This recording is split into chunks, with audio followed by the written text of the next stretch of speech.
الاعتبار في عملية تخصيص السكنات لهذه الفئة، إضافة إلى توفير كل الشروط المثلى للتكفل بهم على مستوى هياكل الاستقبال، الإيواء والعلاج. نعم. كان المقدم طرح 3 فئات. الفئة الأولى هي المستخدمين العسكريين العاملين المتعاقدين ومدعوي الخدمة الوطنية المشطوبين بعجز بدني غير منسوب للخدمة. هذه الفئة متى بدأت معالجة ملفاتها؟ نعم أخي عبد الناصر، الفئة الأولى تتمثل في المستخدمين العسكريين العاملين والمتعاقدين ومدعوي الخدمة الوطنية المشطوبين بعجز بدني غير منسوب للخدمة. بدأت هذه العملية في 15 مارس 2011، حيث تم إعادة دراسة جميع ملفات فئة المشطوبين بعجز بدني غير منسوب للخدمة ابتداء من أول جانفي 1992. فخلال سنة 2011 تم منح نسبة عطب قدرها 10% منسوبة للخدمة، وهذا لتمكين هذه الفئة من الاستفادة من معاش التقاعد ومنحة العطب. لمن تم تقديم أو منح هذه النسبة؟ تم منحها بالنسبة لحالات المستخدمين الذين تساوي نسبة العطب لديهم 50% على الأقل بسبب مرض أو عاهة أصيبوا بها أثناء تأدية الخدمة أو تفاقمت بسبب الخدمة.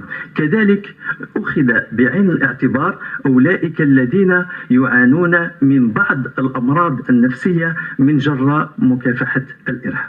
نعم، كانت هذه 2011. 2014 أيضا كان هناك دراسة المقدم ديرم خالد. نعم أخي، في سنة 2014 مصالح وزارة الدفاع الوطني اتخذت إجراءات إضافية وتكفلت بتكييف الأمراض المزمنة المعيقة إضافة للأمراض العقلية بالنسبة للمستخدمين الذين شاركوا في مكافحة الإرهاب.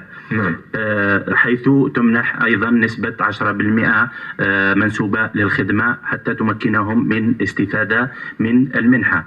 ثم في أواخر سنة 2020 بالضبط في 2 سبتمبر 2020 مصالح وزارة الدفاع الوطني أيضا اتخذت إجراءات واتخذت قرارات من أجل إعادة دراسة بصفة نهائية للملفات التي لم يتم تسويتها في المرحلتين السابقتين، أي خلال 2011 و2014، وهذا من أجل الدراسة بصفة نهائية وإعادة عرضها على اللجان الطبية المختصة. أشير بالذكر فقط أنه تم معالجة أكثر من 25 تم قبول وتسوية ملفات أكثر من 25 ألف ملف إلى غاية سبتمبر 2020 بداية دراسة الملفات الحالية. نعم، بمعنى المقدم غميط رابح أنه القيادة العليا تولي أهمية كبيرة لهذه الفئة وهذه الشريحة. نعم بالطبع أخي عبد الناصر، كل هذه الإجراءات التي تم اتخاذها خلال السنوات السابقة والتي تعرضنا إليها تدل على حرص القيادة العليا للجيش الوطني الشعبي للتكفل بهذه الفئات. نعم. الفئة الثانية هي متقاعدي الجيش الوطني الشعبي المتواجدين في الصفوف خلال فترة حالة الطوارئ 9 فبراير 92 إلى غاية 23 فبراير 2011 الذين لا يتقاضون معاش العطب. السؤال موجه لك العقيد بن بالخير جمال، في كل مرحلة ومع كل فئة المشرع كان يرافق من أجل إيجاد آليات للتكفل بانشغالات هذه الفئة، ومن بينها فئة متقاعدي الجيش الوطني المتواجدين في الصفوف كما قلنا في حالة الطوارئ.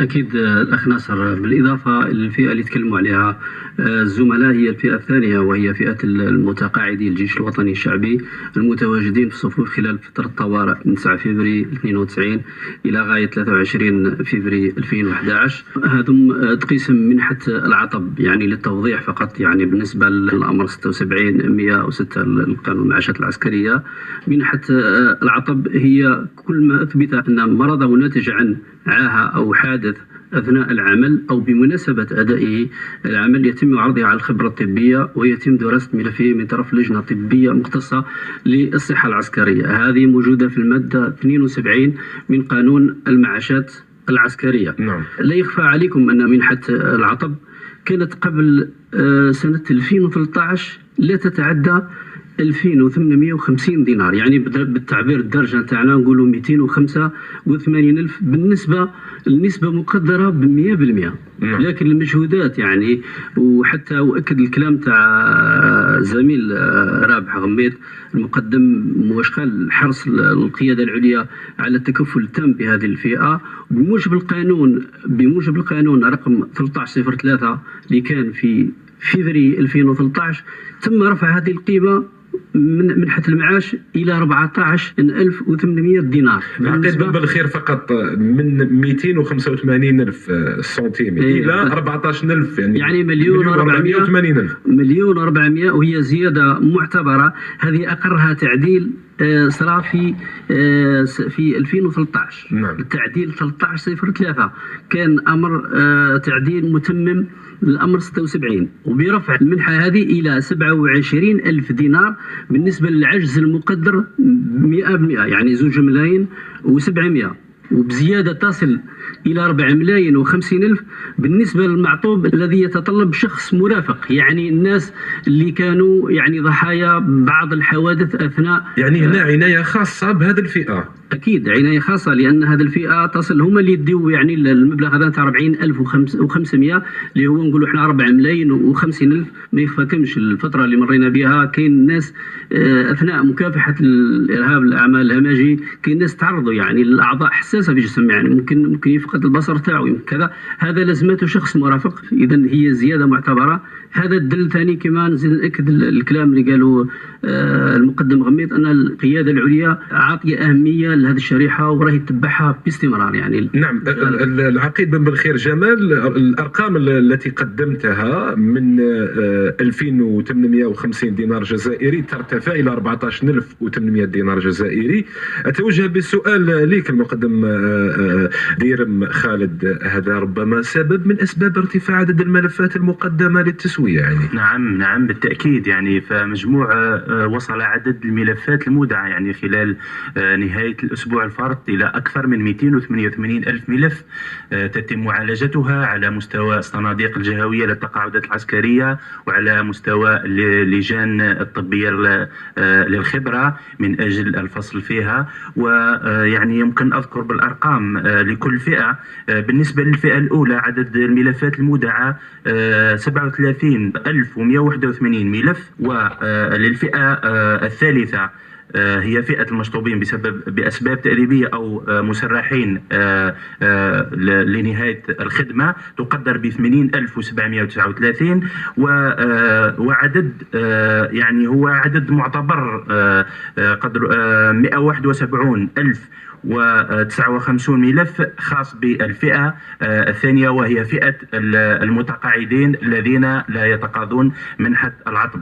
فقط أريد أن أشير إلى نقطة، يعني عند التعديل في سنة 2013 لقانون المعاشات العسكرية كما تقدم السيد العقيد بشرحه، عند رفع هذه المنحة تم أولئك الذين كانوا يتقاضون منحة العطب تم رفع المنحة آليا، لكن الذين لا يتقاضون هذه المنحة هم الذين الآن يودعون ملفاتهم ويطالبون بالتسوية، وهذا ما تسعى مصالحنا وتقوم به جميع مصالح وزارة الدفاع الوطني سواء على المستوى المركزي أو الجهوي بدراسته والفصل فيه. نعم. حتى